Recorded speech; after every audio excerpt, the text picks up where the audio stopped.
দৃষ্টান্তমূলক একটি ব্যবস্থা দেখতে চাই। কোনো ধরনের অপকর্ম ষড়যন্ত্রকে বিন্দুমাত্র প্রশ্ন দেওয়া হবে না।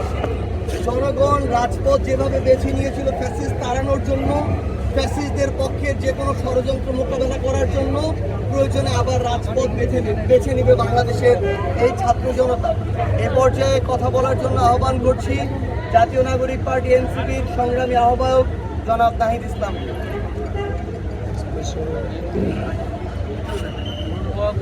মোড়ের উপরে হামলার ঘটনাটা আমরা চীন থেকে শুনতে পাই, যাতে নাগরিক পার্টি এই হামলার প্রতিবাদ জানিয়েছে এবং এটা আমাদেরকে উদ্বিগ্ন করে তুলেছে পুরো জাতিকে।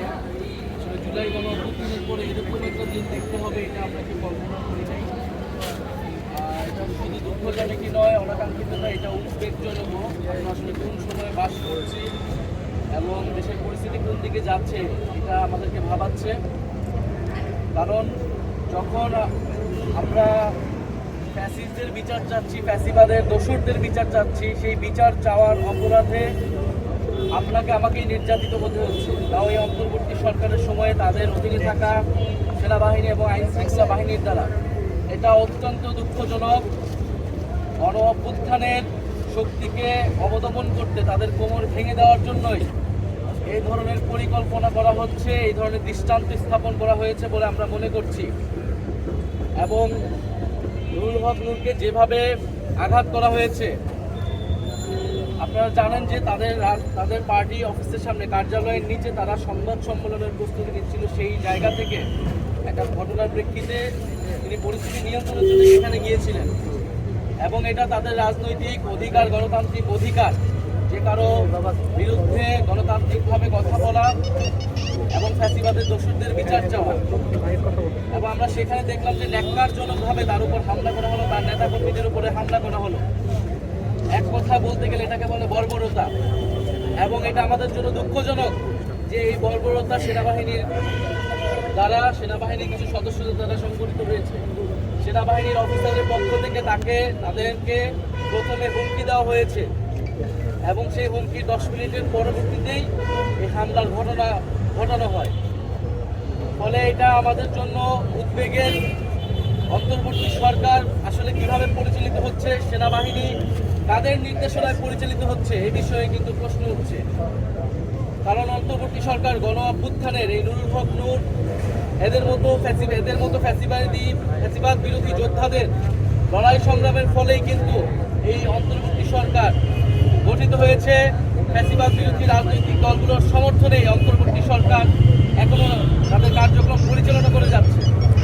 ফলে এই সময়ে তার উপরে হামলা, এটাকে আমরা গভীর উদ্বেগের সাথে দেখছি।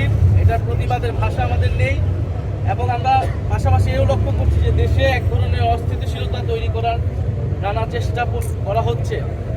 আমরা বলতে চাই যে বাংলাদেশের মানুষের প্রতি আমাদের অঙ্গীকার যে ফ্যাসিবাদী পক্ষকে আমরা কোনোভাবেই জায়গা করে দিব না, সুযোগ করে দিব না।